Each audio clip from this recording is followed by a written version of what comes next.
awesome. And if you have any teenagers that do a lot of online gaming, you'll hear about the glitching. Everyone's got to get off because of the glitching. So that will hopefully help with that a little bit. All right, well, welcome to CoCoRaHS 101. We are so thankful everybody is joining us today, especially towards the end of the year. I just want to say how excited I was to see all the different folks that have registered for today. Just so you know who's in the audience with you, we have a lot of teachers. We have teachers from elementary all the way through high school. We also have informal educators that work at nature centers. We have some awesome college constituents from NC State and UNC. We have soil and water districts. We have DEQ representatives. The list just goes on and on and on. So this is hopefully is a great opportunity to connect with others, gain some knowledge, and look at some awesome resources on how to bring citizen science into where you are and just see how we can do some connections with it. So today we have a bunch of awesome speakers that are joining us. We're going to be flipping back and forth between all of us. And so the first thing we're going to do is look at our agenda. So the first was the introductions and goals, and Lauren Daniel was able to help us out with that. And it looks like the real goal is to really connect with others and learn more about the Citizen Science Project and how to bring it into the classroom. So I think we've done it. We're going to be able to take care of that.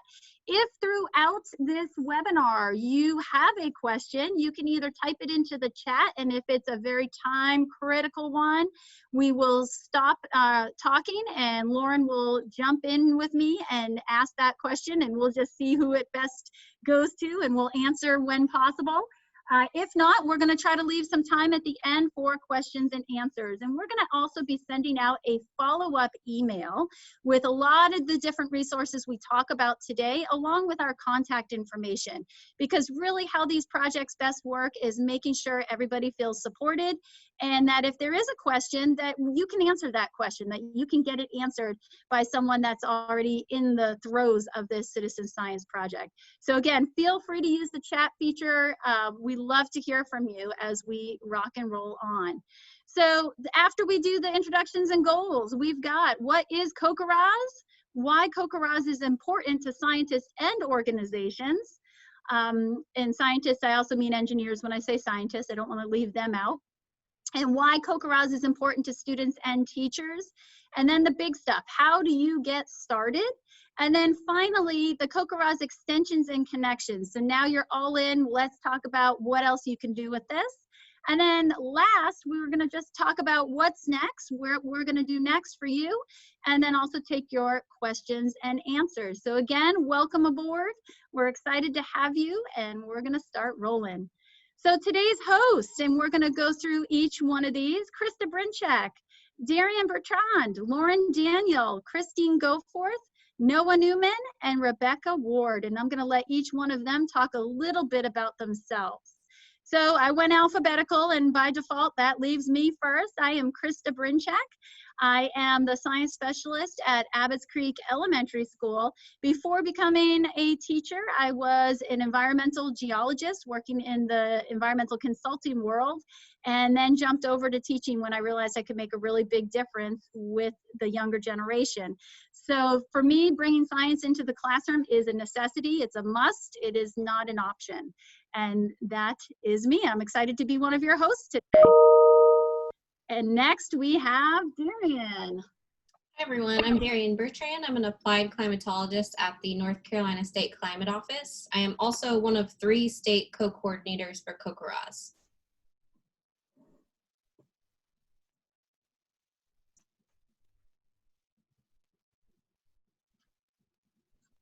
Oh. Darian, can you still hear me? Yes, I can.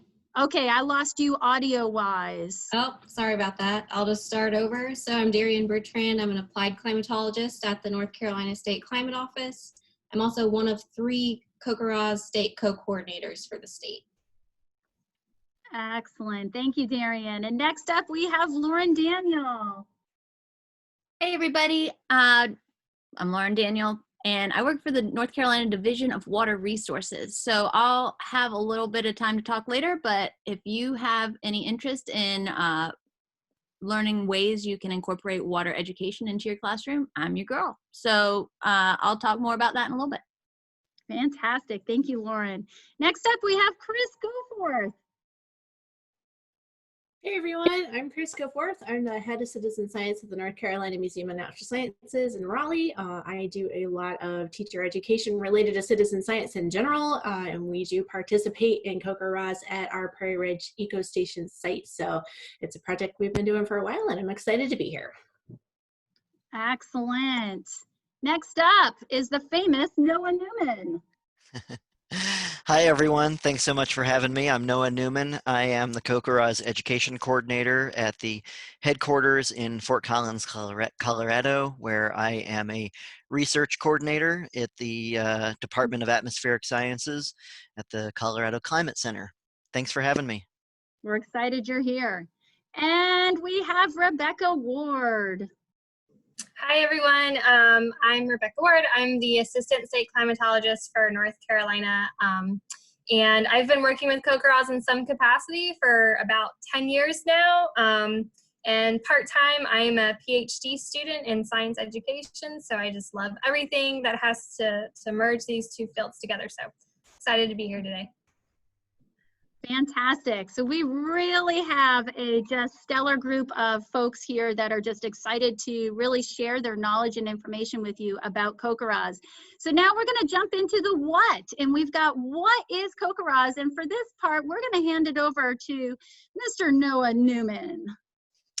All right, thank you so much for having me. And of course, what is CoCoRaHS besides a huge mouthful of a acronym?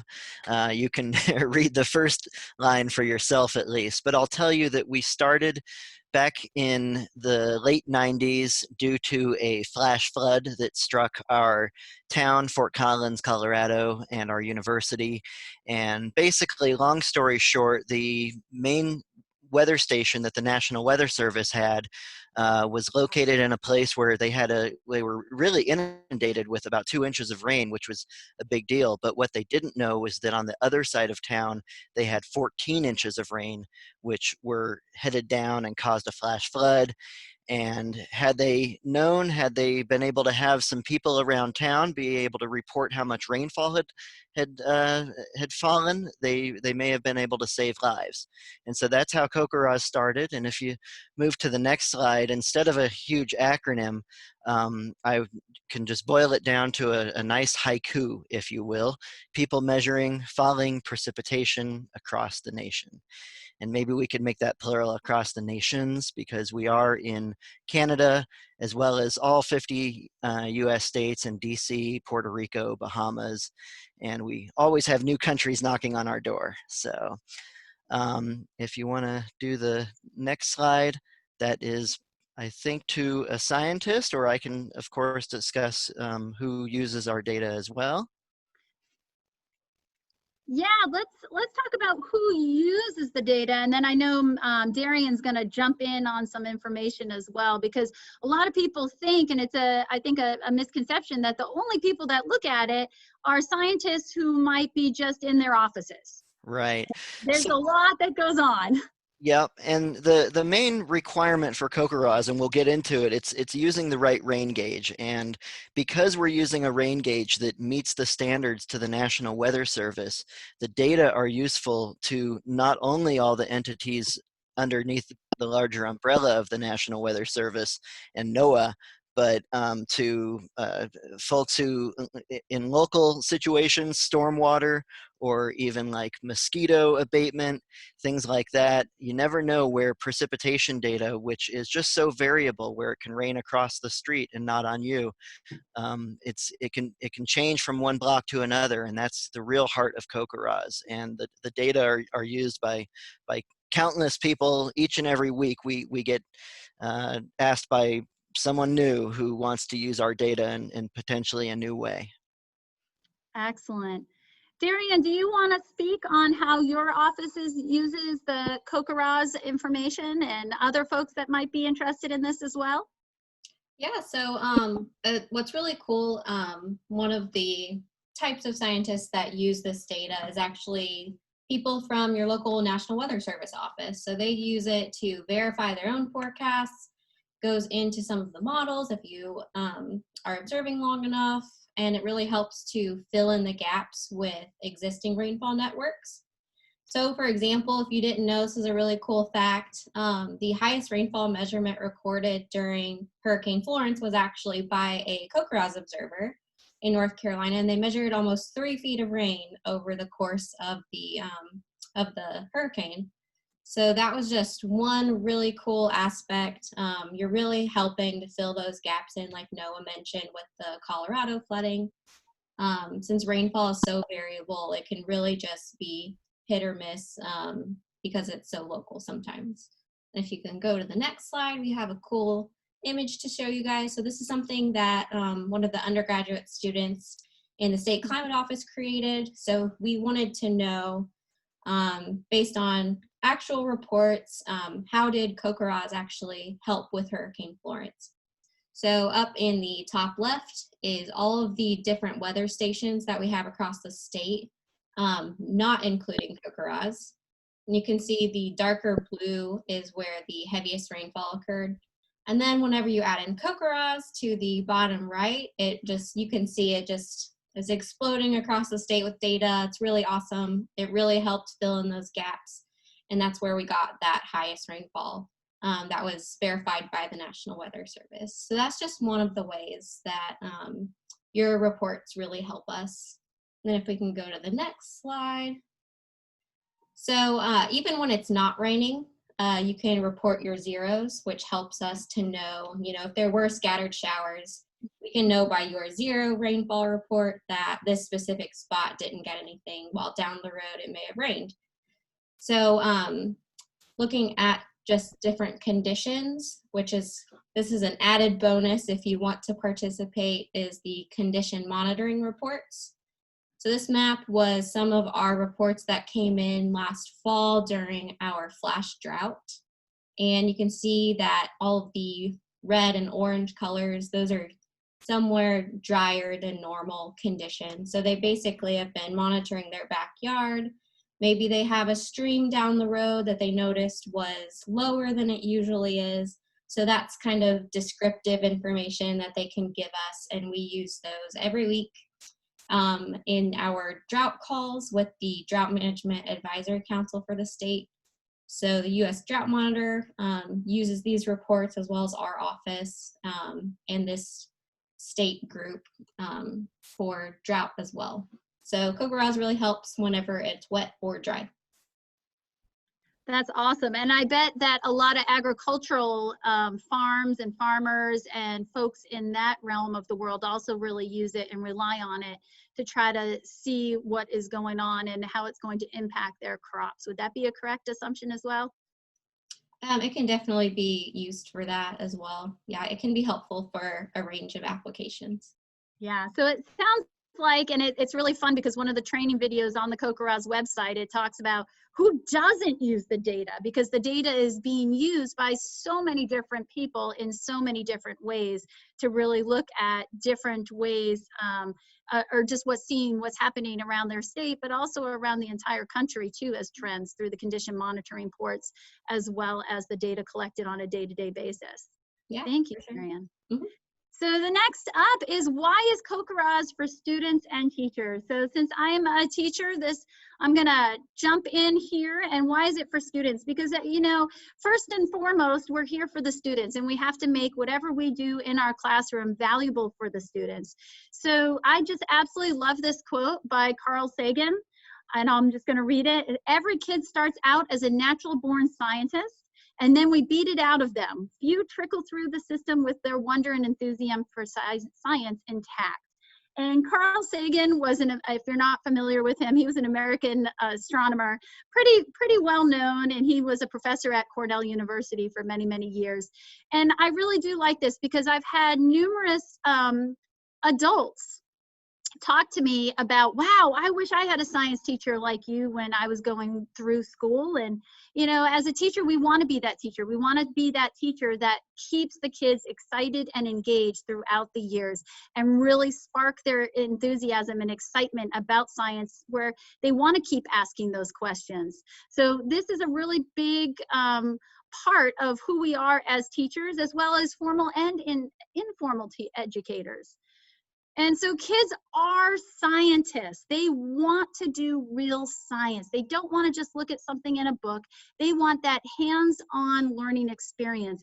And they want to believe that they are making a difference and helping the scientific community.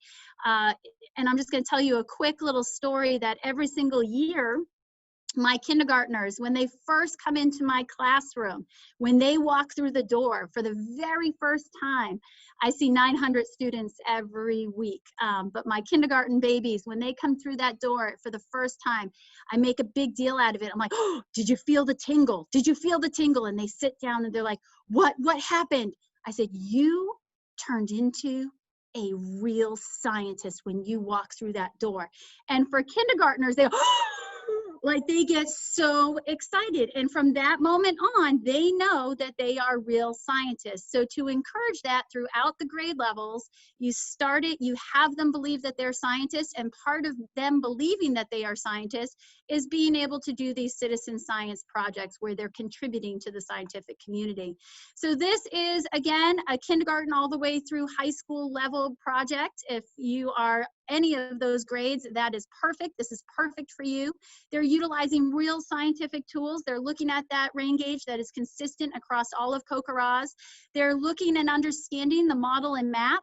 That is huge. Being able to look at a map and understand what it's trying to tell you is just amazing. And second graders are more than capable of doing that.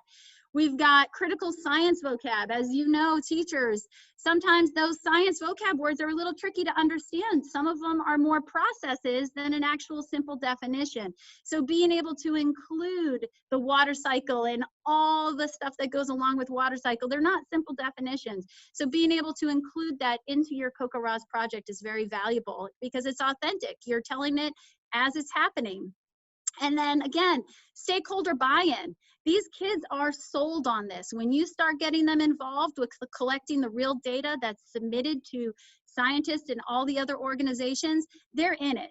And they will bug you from day to day if you're not going out and helping them get those readings. The buy-in is phenomenal. And then again, authentic learning. If you're from North Carolina, and even my South Carolina friend that's joining us today, we are lucky and unlucky that we live in an area that tends to have hurricanes, and we're always aware of the hurricanes as they're starting to form.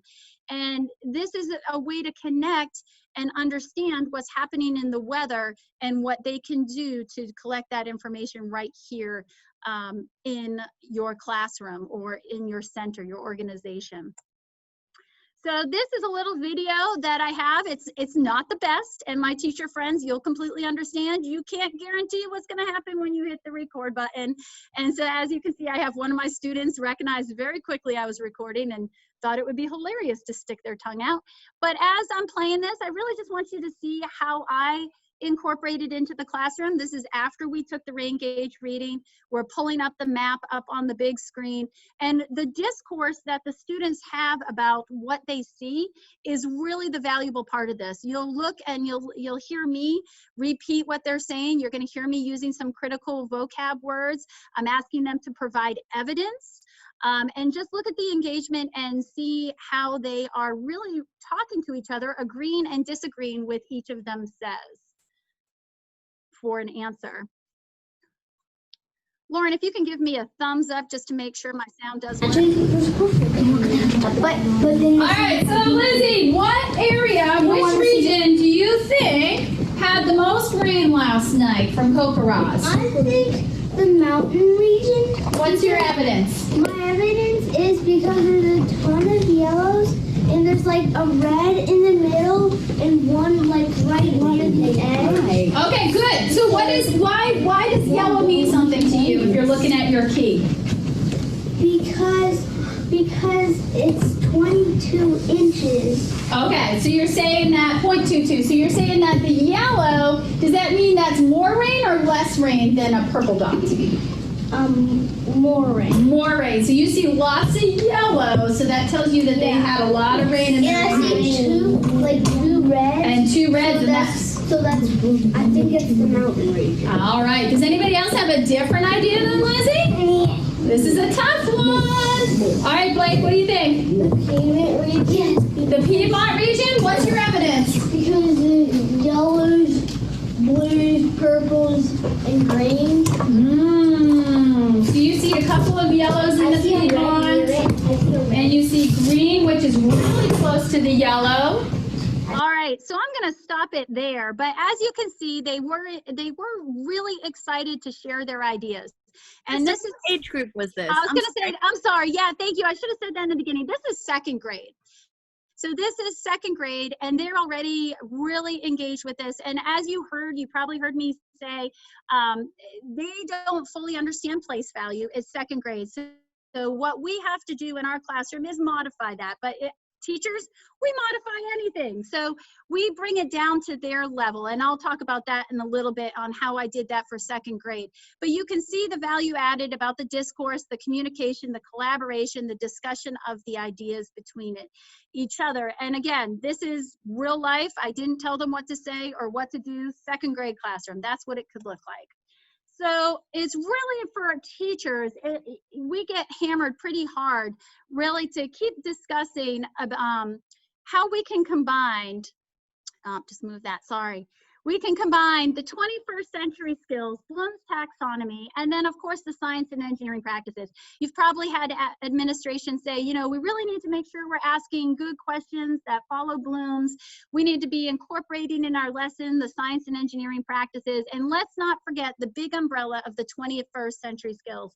What do we really want them to be working on? And what I have found is that CoCoRaHS is just a natural vehicle for all of this, for really seeing how they overlap each other very naturally.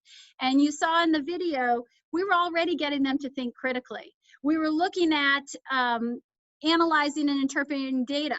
So you can just go down the engineering practice and just start checking them off, because that's what you can do when you start really being excited about CoCoRaHS and bringing it into your classroom.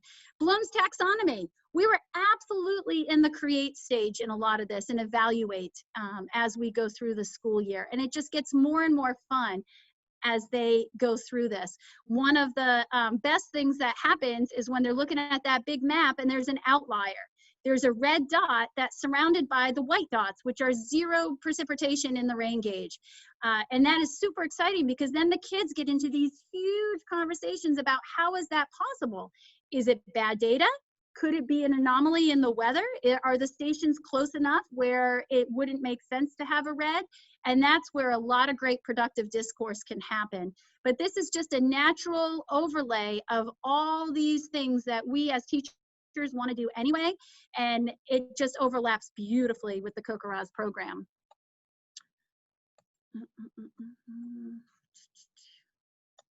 Uh-oh. There we go. So another part is just connecting lead questions to Bloom's. I know a lot of us do this naturally, but sometimes you just need a little help. And so really to start thinking about ahead of time before the students come. And again, this can go all the way up to high school. Just do some lead questions, looking at, you know, which one of these do we want to connect to? Because with CoCoRaHS, it's very easy to do. So they apply, analyze, go down to the what is the problem with? What is the problem with that data collection point? It looks like it doesn't fit in. Why would that be? What is your opinion of which region do you think saw the most rain last night and why? Or where do we think the clouds are going and why? Can you elaborate on that? Tell me more about why you think that. So it's just a natural progression using the CoCoRaHS maps, using the CoCoRaHS data to really just start looking at really getting these students to think critically. Again, teachers, as well as informal folks, educators, we always use the backward design. We have to think about what essential questions do you want to teach? And does this fit in with that? Now, I'm a big believer that I think this is a worthwhile program, and I'm going to fit it in regardless. I will find a way to fit it in. And what essential question do I want to teach? Because I think it fosters the critical thinking skills of students so much. And I'm going to show you in just a second how to do that. So of course, we have a lot of vertical alignment themes throughout the state and all the districts. Just in the North Carolina essential standards for science, for weather, earth science, math. I mean, we can connect, as well as never forgetting to look at the next generation science standards. Hopefully we all get there at some point. All right, now this was not meant for you to sit there and read, but I wanted to put this on here just to show you the amount of standards that I feel you can connect CoCoRaHS to. So there's another sneaky one for my Wake County Public School friends. I know we had quite a few of you register today. We know that we have those EL modules that are K through 8th grade. So if you look at those EL modules, even if you can't find a perfect fit, or you're not a science teacher and you're just teaching English language arts, there's some really cool connections that you can do to those EL modules. 3rd grade, we have water around the world. 5th grade, impacts of natural disasters. 7th grade, water is life. 8th grade, sustainability of U.S. food supply chain. And that's one of those, oh yeah, because the U.S. food supply really relies on water. So there's a lot of different ways to connect that. And CoCoRaHS is really measuring the precipitation across the nation. And then also I wanted to point out another cool connection in 6th grade. One of the standards in the North Carolina Essential Standards is monitoring the lithosphere, maintaining soil quality and stewardship. And that's another one that I don't think everyone realizes the connection to. That's why I wanted to bring it up, because the amount of rain can really impact your soil quality. If you have a heavy rainfall, is it going to erode faster and wash away, creating muddy rivers and the sedimentation, the turbidity in the rivers? So there's a lot that goes into the soil quality that happens with the amount of precipitation a select area gets, along with the droughts and how that impacts soil quality. So again, there's a lot of connections there, kindergarten all the way through high school. And again, this is just the follow-up. It's not meant to be read completely right now, but just to show you the amount of standards that it can connect to, elementary all the way through high school. 8th grade, they hit the hydrosphere really hard again. High school, we've got the environmental science standards. So there's a ton of standards I want you to be aware of that for the vertical alignment that CoCoRaHS fits in beautifully. And then finally, if you want to kind of divert from the science, you heard Noah do the haiku for CoCoRaHS. That's fantastic. Bringing that portion into it, the writing and just thinking about it, the poems, art. This is great for art teachers, just to bring that in. There could be a lot of collaboration going on within your school. Tons and tons of math connections. And I was going to just quickly show you up here the picture of my rain gauge that I do for 2nd grade. And for 2nd graders, they don't understand place value yet. So for what we do is we look at our rain gauge and we say the very top, instead of 1.00, we know it's 1 inch rain, but we call it 100. So the very top is 100, and then the kids can count by tens. They know how to count by the tens and then backtrack by fives and then backtrack by ones to get the number. And they love learning about the meniscus, the smile. We always look for the smile in the rain gauge. That's another fun way to authentically really bring in that science vocab. And they go home and they're super excited to teach their families about the meniscus. I kid you not. And then I have parents emailing me like, my kid came home and told me all about the meniscus in the rain gauge. I'm like, awesome, perfect, mission accomplished. They taught you, they understand it, they look for the smile. So again, modifications depending on what grade level you are in. And then connecting authentically, the CoCoRaHS is that vehicle to really bring in some other connections. So one of our favorite things to do is looking at weather underground or any satellite or radar real-time imagery. That is super fun for them to really look and try to guess what direction the clouds are going based on what the CoCoRaHS maps look like. And sometimes it doesn't work because some of those, and they talk about, well, CoCoRaHS in the mountain region saw a lot of rain, but the Piedmont really didn't see much, but the clouds are looking like they're coming in that east direction. And we discussed the critical thinking skills. Well, what time are those people taking those readings? And that could play a big factor into what our CoCoRaHS map looks like versus the radar maps. And then another super fun one, and again, we're going to send you all these resources in a follow-up email, are the nullschool.net. If you haven't seen that, that is a super fun website, especially when there's hurricanes in the region, because it shows up beautifully and it really shows you the wind direction, and you can also play with the data set and click on different layers. So you can do surface concentrations for my air quality folks. I know we have some air quality folks on here. They have wind speeds, they have air quality data, which is super fun to play with and look at and make the connections for the kids, especially the older kids. They look at the concentrations of different air quality components. They have PM 2.5 and PM 10, I believe. So really cool connections there as well. Now, this is what kind of prompted this webinar today. It is the Wake County Teacher Network. So for my Wake County Public School friends, I would love to create a pilot program where we get together a network. So networks for me, teacher networks, are very important. It's just valuable on so many levels for the students, for us, for professional development. And I just absolutely love this quote because it sums everything up so eloquently. When connected through networks, teachers can connect with each other and share invaluable information and ideas across the district, enhancing both their own effectiveness and student learning, because that's really what it's about. It's about us sharing ideas and really doing it for the kids. How can we keep these kids engaged and learning?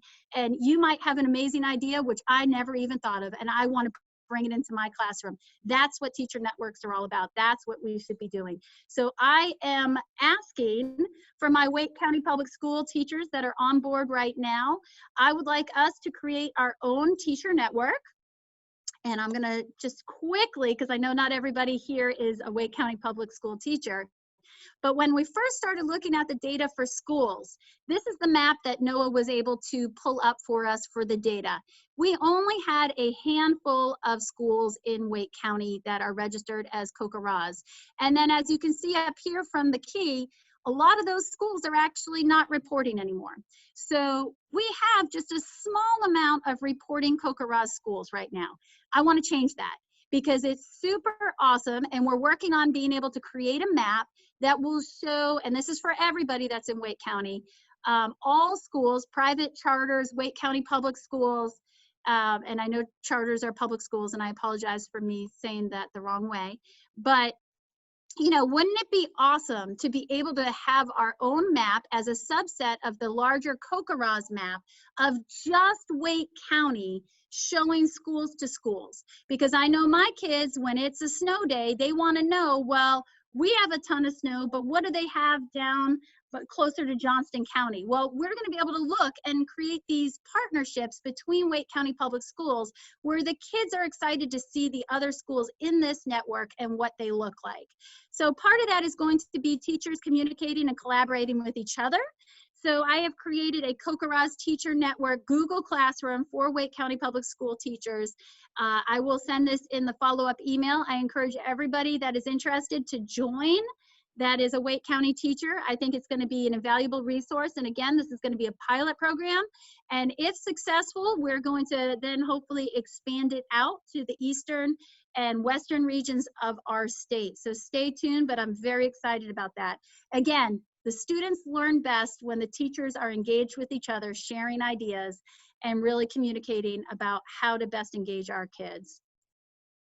So now we're going to get to the bulk of the fun on actually how to get started. What comes next? How do we get started? So I'm going to hand it back over to Noah because he is the absolute expert on this section. And he is pretty phenomenal to tell us how to get started. Take it away, Noah. Thanks, Krista. And I got to say, you know, you're saying you teach about the meniscus and look for the smile.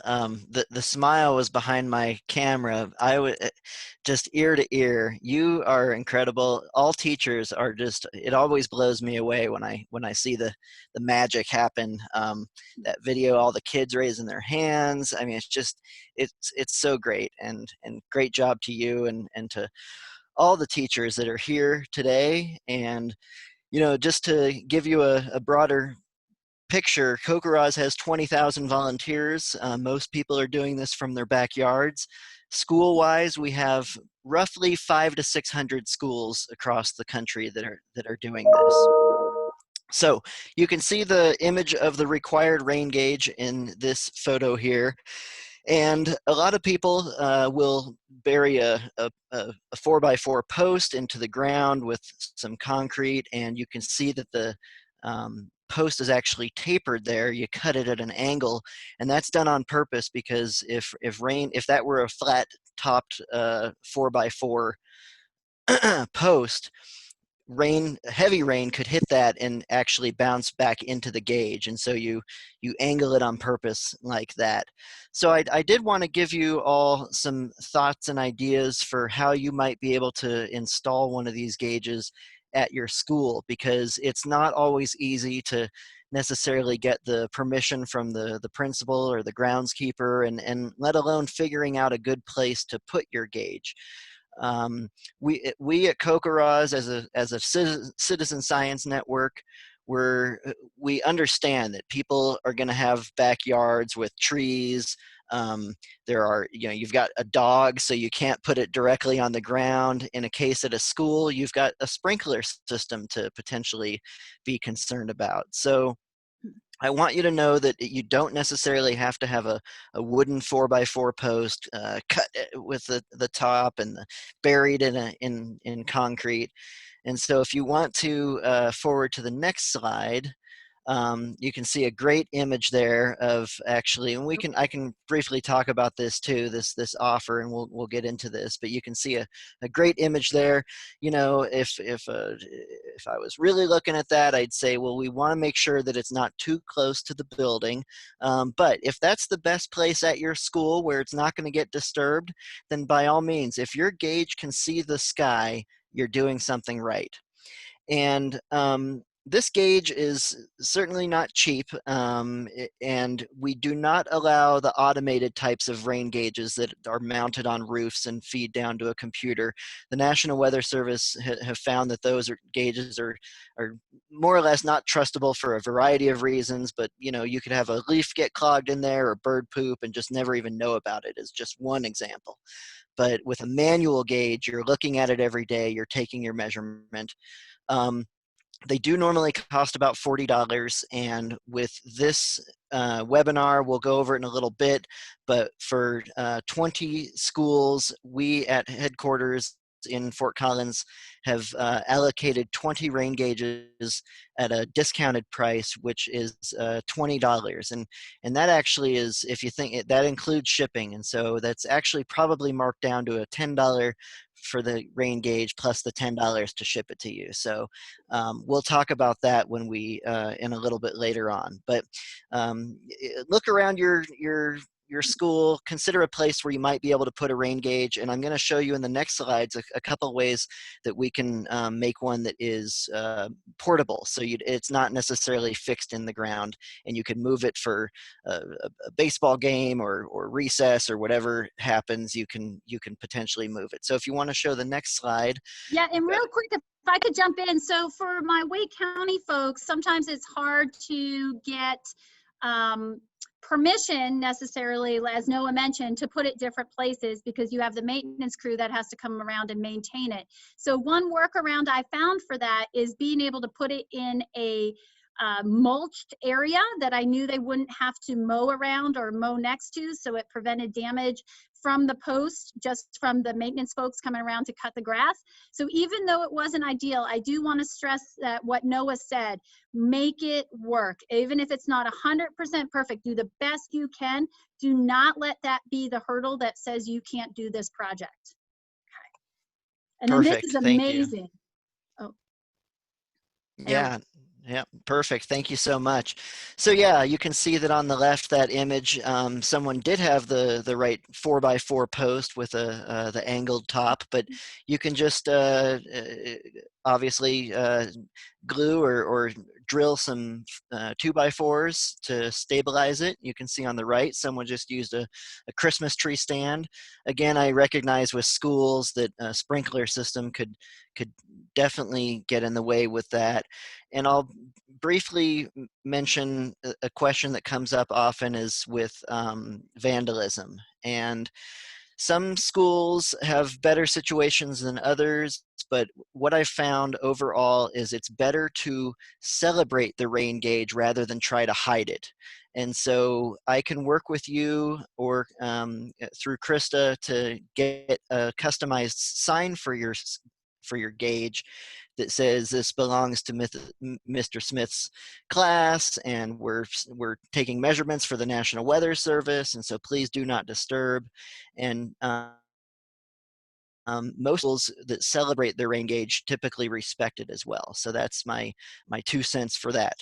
If you want to show a couple other images, on the left, that's just a $4 Home Depot fence post that you can, stick into the ground with a little piece of wood fashioned onto it. And on the right, this one's actually really popular. Someone will bury it in either with rocks or concrete into a bucket, again, just like a $5 bucket, but then you can pretty it up and make it into a nice planter box, and that's a fantastic way to install your gauge.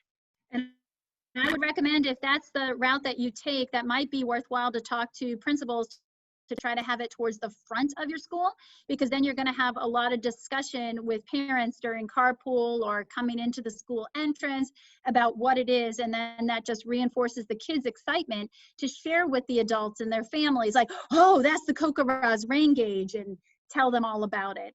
And so also these more portable ones, I think it's very timely to talk about that at some point, if we in the fall at any point next year pivot back to remote learning, that these are easily movable. And I know, Noah, if you can speak quickly on what would happen if we did switch back over to remote learning and we wanted to continue being able to take CoCoRaHS readings, but we might not be able to do it at school. These movable ones can allow us to do so. And I'll let Noah speak on that a little bit. Yeah, and I'll just say that when you register the gauge, it is registering it to its location. And so it is tied to your school's location if that's where you register it. So if you do move it to your home or a student's home, you have to let us know, and we would create a new station ID for them to enter the data for that for that particular location. So we definitely want to make sure that you're plotting your dot on the right spot on the map. Okay, but again, not a hurdle to stop you from doing it if we have to go to remote learning. That is something that if you want to incorporate in those lessons and use that data, you can absolutely do that. And we have some teachers that they just didn't have a good place to at all to be able to make it work at their school, but they just loved it anyway, and they set it up at their house, and then they incorporate their data into their classroom activities. So that's a last case scenario, because we do want to have students doing the measurements. And I'll just throw out the idea that a lot of teachers do, where once they train their students, and we'll show that coming up in a moment with some of the lesson plans, but you can set up a calendar, and so you can assign 2 students per day whose job it is to go out and check the rain gauge. And in my case in Colorado, that's oftentimes a 0, but we will talk about that, but and we've already have a little bit, but the importance of a 0 helps the drought scientist just as much as a regular rainfall amount would help scientists studying the rain. Here's a kind of a last resort, but still, again, don't let it stop you if all you've got is a fence. But you can get like wind eddies that create funny things on a fence line. So we don't recommend it, but again, if that's the best place you've got, we want you to do it. So this is our website, And CoCoRaHS.org, you can see the home page with the number of reports that have come in at that point in time. And up in the upper right corner is where you will go clicking on Join CoCoRaHS. And for the eligibility for your subsidized rain gauge, what we want you to do when you get to this point is use your school name instead of your own personal name for the first and last name. So whether it's, you know, first name Liberty, last name Elementary School, or however you want to call yourself, we recommend you use your school name. But we do need an email address so you have your login and password information. So make sure to use your teacher email address for that. And then as long as you give us the school mailing address, we don't need the long information. That's a little bit outdated portion of our application. We can geolocate your station based on your address. But we do want you to put how you found out about CoCoRaHS, whether it's using Krista's name or the Wake County network, however you want to make sure that we know that you found out about CoCoRaHS through this webinar. That would be helpful as well. But from that, you'll be immediately emailed a login and password along with your station identification, and that's what you'll want to email me, and you'll have my contact at the end of this, but Noah at CoCoRaHS.org, NOAH at CoCoRaHS.org, and email me your CoCoRaHS identification number, and I will then mail you your rain gauge, and we will work out the $20 payment. Whether you need to do it by credit card or check, we can work that out. And guys, that is such a phenomenal offer. I mean, all of us know, some of us have PTAs that are a little more funded than others. And I know all teachers, when it's a good project and it's worthwhile, we're putting in the funds ourselves. An opportunity to have a rain gauge for 20 folks, 20 teachers at such a discounted rate. So please, please, please continue thinking about CoCoRaHS and take advantage of it, but only take advantage of it if you're really gung-ho to do it, because we don't want to take that opportunity away from another teacher, because we do only have that opportunity for 20 rain gauges. So if you do it, jump in, be all in, to make sure we're making the most of it. And I'll add that we do want to just do one rain gauge per school. It doesn't make any sense necessarily to set up multiple rain gauges, or at least if you do, you could set them up at opposite ends of the schoolyard, which some teachers have done. But for this project, where the offer is one rain gauge per school, I noticed somebody said about an alternate email. I just saw that come up. And so if you're already registered with CoCoRaHS through at your home, but you're now doing this for your school, you do need to use a different email address. That is one roadblock in our database. So you won't be able to register with the same email address as that you've already got in our system. Okay. We're starting to get a couple questions. Let me interject one. I just want to point it out. It's a really good question, but let's clarify. Can you use a homemade rain gauge? No, this rain gauge is definitely meets the specifications that the National Weather Service require, where it's accurate to the 100th of an inch. And it's more importantly, with this network of 20,000 people, research papers are done. This is real science. Everyone needs to be using the exact same type of rain gauge. And so this is the one that is required. And did you talk about doing readings over the weekend? Because that was another question. That's a good fantastic question. I like to call it multi-day Monday. There's a special report on your when you log in, instead of your daily 24-hour report. It's called multi-day accumulation, and so you can report what you found your gauge after the whole weekend. Overall, this is not something that we require you to do each and every day. What I say is give it a shot during your weather unit, or try it for a month. And what will happen is that your students will fall in love with it, and they'll they'll ask you to keep on doing it. But by all means, it's nothing that you don't feel that if you sign up with this, that you are required every single day to check your gauge and submit data. Especially with the 2 free gauges that we're giving out today, if you don't submit data, you know, we ordinarily aren't coming after people, but with this, in this case, if you've gotten a free gauge and you're not really using it, Krista might knock on your door and ask to share it with someone who will, if it gets to that point. But overall, we're not coming after you if you're not submitting your data for one reason or another. We understand that teachers are busy, and you can pick it up when you can start fresh. If you've skipped it for a week or 2, you can zero it out and just start the next day, as if it's your first. So excellent. And that's important, teachers. I mean, really do what you can. And if it means none on the weekends, if you can do the multi-day report, that's fantastic. If you forget, that's okay too. Just do what you can. And like Noah said, these kids get so into it, they're going to be the ones to remind you on a day-to-day basis, hey, we got to do the rain gauge. Hey, let's take a walk.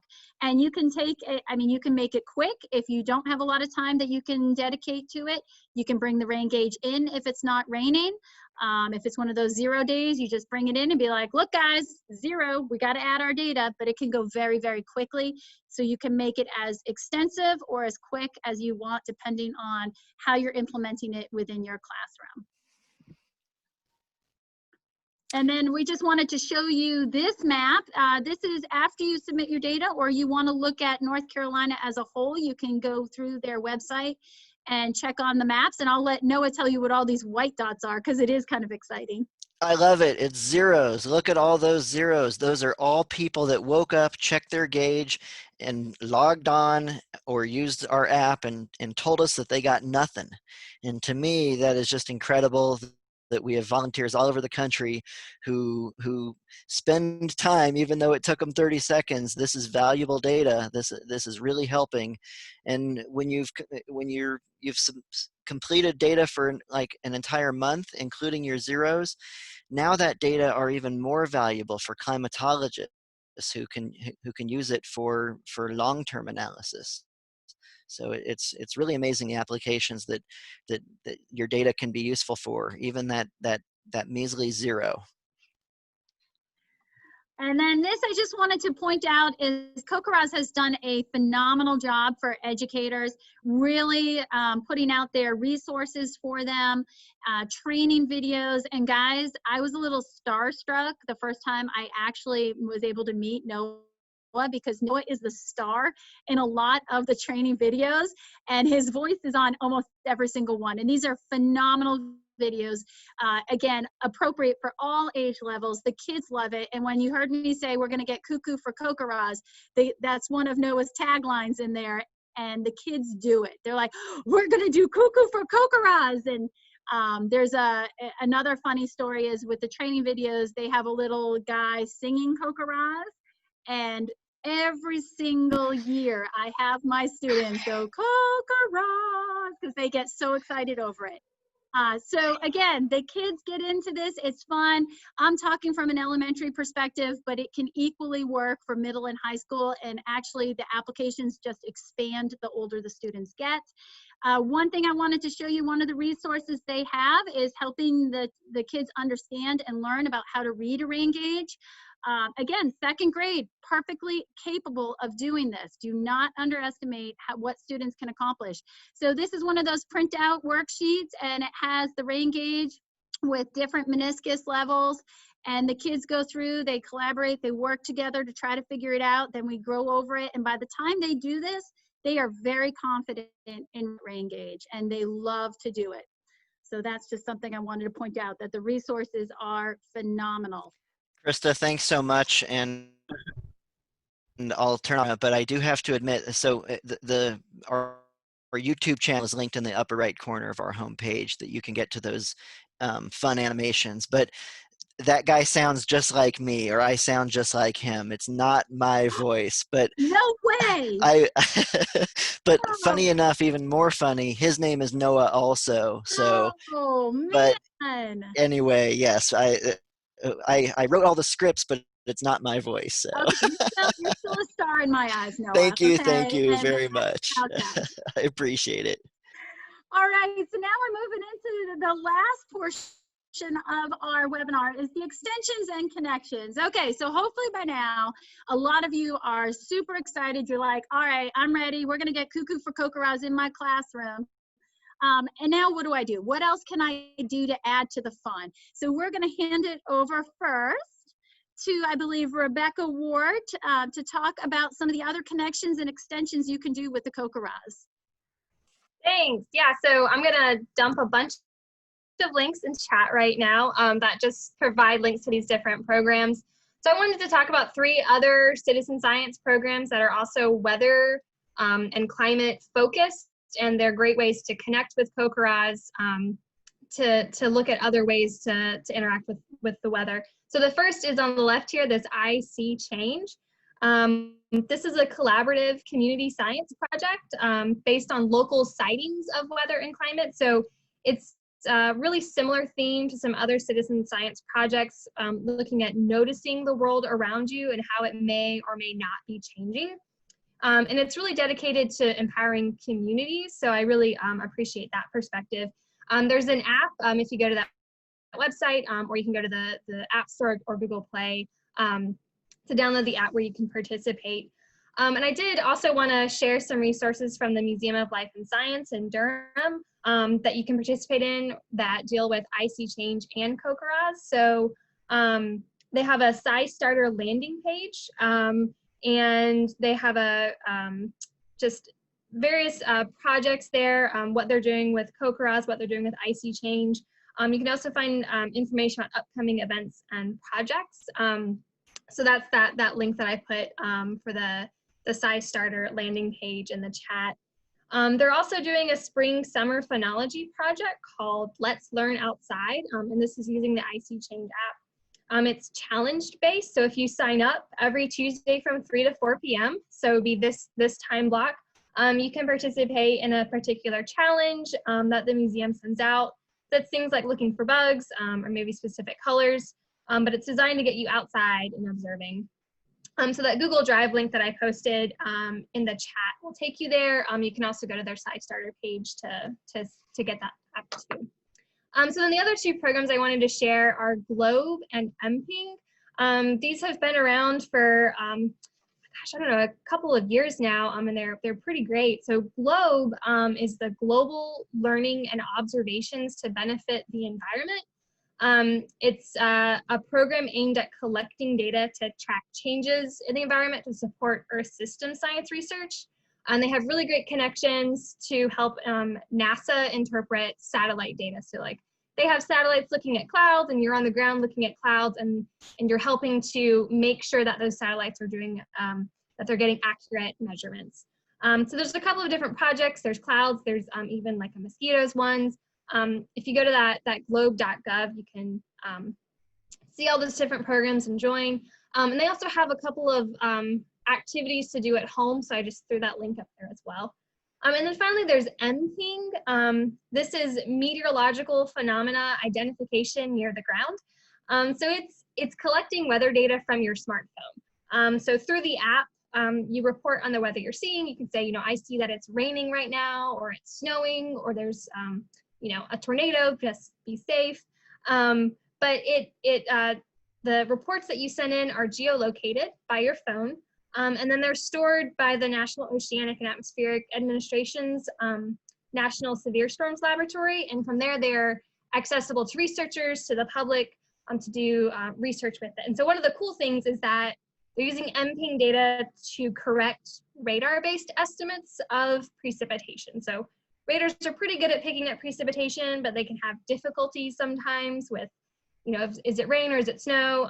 How hard is it falling? So these reports are helping to ground truth that. Those are just some other weather things, and that's all I have to say. Awesome. Thank you, Rebecca. These are really great resources. I know Rebecca mentioned even the GLOW program has a discussion or a program about mosquitoes. Well, if you get a lot of rain and you've recorded all that rain in CoCoRaHS, that's a kind of a neat connection. Does all that rain create a larger mosquito population? So that's just these cool connections that you can discuss with students. And then coming up next, got this. Ooh. We have Christine Goforth, and she's going to tell you about some additional awesome citizen science programs.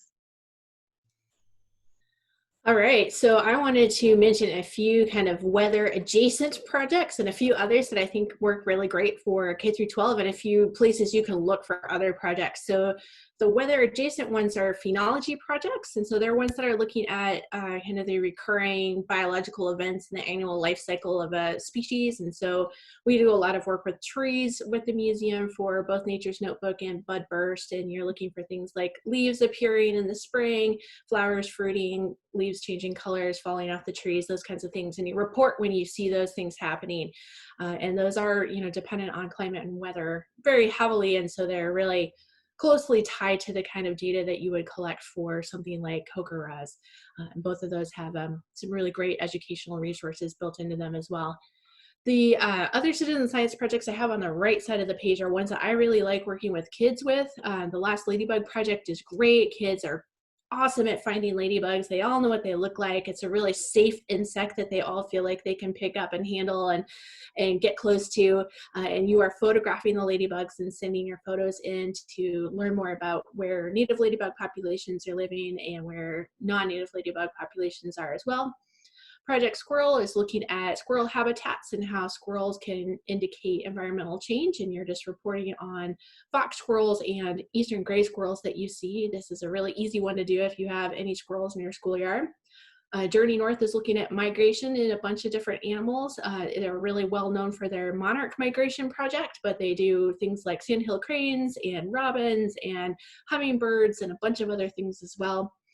eBird is specifically looking at all birds, and so if you have like a feeder in your school grounds or any place that birds like to hang out, that can be a really great project to do. You just make a checklist of the birds you see and submit it. And iNaturalist is a project where you're photographing any living organism that you see and submitting it. It has a really great built-in image recognition algorithm that will help you identify the things that you see through the photos, but also shares your observations with researchers. And then down at the bottom, I've got 3 resources that are places to look for other citizen science opportunities. SciStarter.com is an aggregator of citizen science projects. And so there are over 3,000 projects listed on SciStarter. It is a great place to search for projects. You can search by location and topic and whether you want to be inside or outside. There's a lot of different ways to sift through those 3,000 plus projects. CitSci.org is a place that actually hosts citizen science projects. And so it is a place where you can go to look for projects. But if you want to create a project, you can also do that through CitSci.org. And you are more than welcome to start your own citizen science project. There is no reason why you can't do that. CitSci.org is a great place to do that.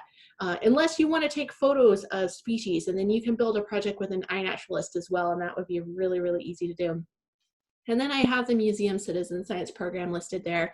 We do a lot of educator training, a lot of public programs that will engage people in citizen science. Right now, I've also got a series of videos and weekly live chats that we're doing as we're closed for COVID, where people can learn about different citizen science opportunities. And actually, we'll be doing CoCoRaHS in a few weeks, and Rebecca's going to help me out with that one.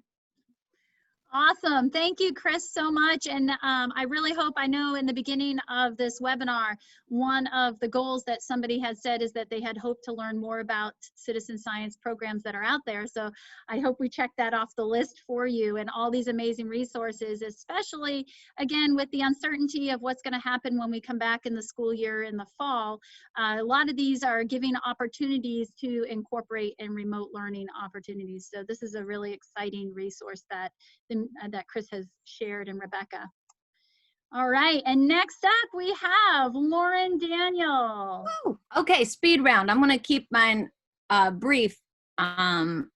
First, I'm gonna do what Rebecca did and put some links on the side, but y'all are gonna get a bunch of links in a follow-up email. But basically, I work for the North Carolina Division of Water Resources, And so I have the most amazing pleasure of kind of sharing what North Carolina Division of Water Resources does to protect the water resources across our state. And I get to do that by applying different programs I have. Look, it's like reading Rainbow here. Here's my book here. But one of my workshops that I offer is called Project Wet. And when you attend these workshops, you get this really nice full color guide that gives you tons of activities and ideas that you can modify to teach about the hydrosphere in your classroom. The other thing you see on your screen is It's Our Water, which is a great professional development opportunity available at no charge. You can complete it on your couch, in your pajamas, at your leisure, and it's extremely fascinating. If you want more information on how to register for that, you can send me an email. And then finally, North Carolina Stream Watch is a sort of citizen science project we offer, but it allows for you to go out to your nearby stream and share your observations that you make about that stream using different observation methods, not necessarily water quality test sensors. So for more information about my resources, I'm happy to share those with you. Don't hesitate to reach out and email me. Awesome. And I have to say, Lauren, I cannot tell you how many Project Wet lessons are incorporated into our class for all the elementary grades. So again, the lessons that are in Project Wet are phenomenal. You modify as needed. You can, modify up, you can extend, create extensions for it. It really is applicable for a lot of different grade levels. So fantastic opportunity. And then of course, North Carolina Stream Watch is all part of CoCoRaHS. How much it rains is really going to determine how much water is getting into those streams, connection with river basins. Again, the connections and extensions are just endless with this program. It's what you want to do with it. So thank you, Lauren. I'm sure you're going to be hearing from a lot of folks on this. All right, so finally our wrap up. What's next and questions from you guys.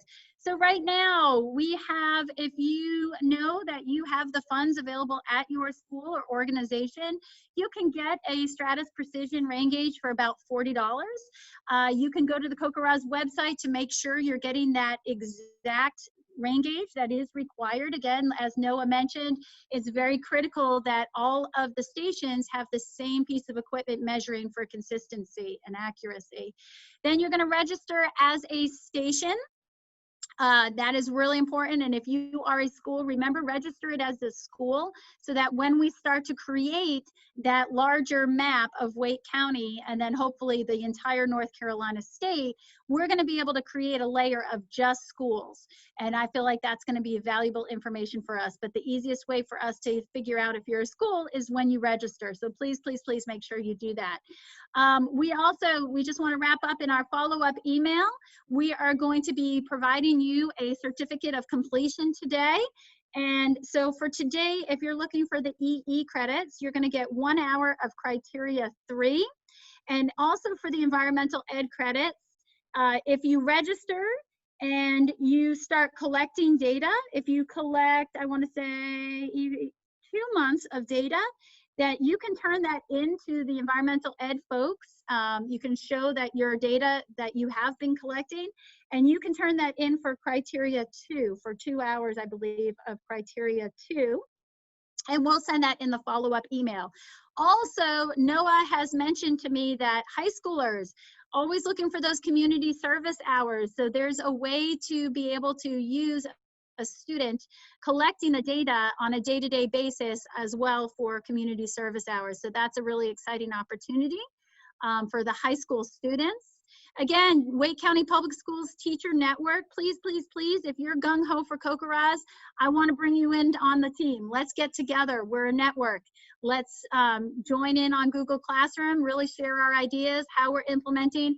It also is a source of accountability. I'm not the best at collecting data every day either. I'm really not, especially on days when the kids are absolutely just, maybe it's a full moon, let's leave it at that. And I don't want to take them outside. So sometimes it's just easier, but that extra level of accountability from each other really is going to make this program special. And then also an interest in CoCoRaHS 201. If you are interested in maybe diving into a little more details, how to pull data from different states, create graphs, looking at some of those other extensions from Project WET, SeamWatch, river basins, we could start talking about whether or not that's valuable for you. Because again, professional development, what do you need? All right, so I think that is all of my wrap-ups. Again, you're going to be getting the certificate of completion that you can either do for EE or CEUs. I'm going to send you the email with all the resources here that we've talked about. And then finally, let's jump into some questions. Lauren, do we have some questions that maybe some of our panel can help answer? Well, I know people are eager for you to mention the giveaway. So are we gonna do some questions first and then the giveaway? Yes. Okay.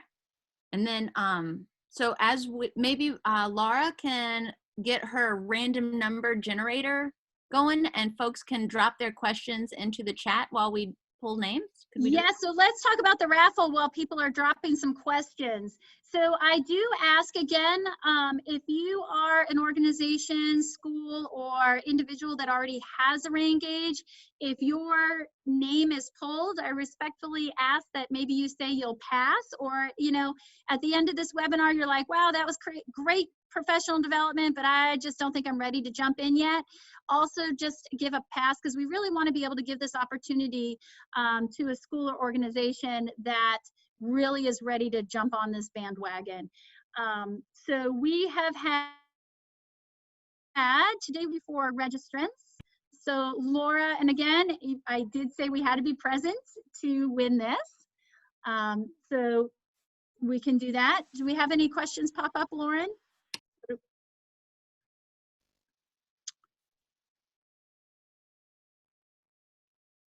If not, Laura, while that people are still thinking about their questions, I know a lot of information has been dumped on everybody. Hopefully you're enjoying it. Laura, would you like to do a random number between 1 and 64? Yeah, I have it between 1 and 50 because there's only 50 people here right now. So Okay. So is everyone ready? Drum roll, please. Yep. 30. Number 30. Number 30. We have Hannah Graham. Is Hannah Graham here? You can either throw it in chat or unmute yourself. Yeah, she threw it in the chat. Awesome. So Hannah, yay! Congratulations. I am going to be one. And Hannah is a Wake County Public School person. So yay, whoop whoop. So Hannah, you know that means you're automatically going to have to join my CoCoRaHS network now. There's no escaping that one.